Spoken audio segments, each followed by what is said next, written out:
Руслан Кәрімұлы, сіз не айтасыз полигондар бойынша, уран карьерлері бойынша? Үш заводтан шыққан кезінде бұл қалдықтар, перитный гарка, сол жаңа Қошқаратан маңына төккен. Ол көлемі көп көлемде, нақты көлемі белгісіз ол. Сол кезінде Каспий технология мекемесіне балансына өткен теңгеріміне. Ол жөнінде де біз қазір нақты анализ жүргізіп жатыр.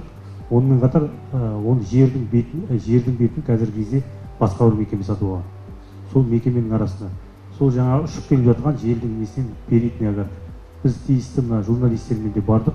Нақты зертханалық талдамалар жүргізіп, ауытқулар бар. Именно жаңа перитный агардың нүктесіне барған кезде. Сондықтан да біз қазір бұл жаңа екі мекемеге қатысты тексеру жұмыстарын бастайын жатыр. Ұсыныс енгізіңіз. Түсінікті.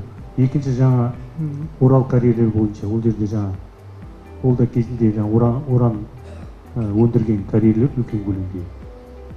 Ол карьерлерді біз екі ұсыныс бергенбіз. Біріншісі қоршап, тиісті радиациялық кіруге болмайды деген белгілерді орнату арқылы, немесе қазу арқылы.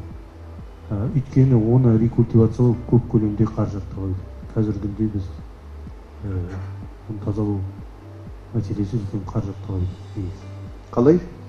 Оны рекультивациялау жұмыстары, қалпына келтіру жұмыстары үлкен қаржы талап етеді. Мамандардың есебі бойынша. Қалай болғанда да онда әлемдік тәжірибеде әйтеуір анан залалсыздандыру мәселелеріне көңіл аудару керек. Тұрғындар тұрған өз жер. Тұрғындар тұр. Сіздердің өз тараптарыңыздан ол тарапқа қарай үйлердің салынбауын қамтамасыз ету керексіз. Қазір құмды борасындар көбейіп жатыр. Соның бәрі халықтың ауласына алып келіп жатыр өз жер. Сонымен демалып жатыр. Не істейміз сонда? Соған жүйелі түрде қарау керек, көңіл бөлу керек. Жұмыстарыңызды тез өткізіңіздер, ұсыныс енгізіңіздер.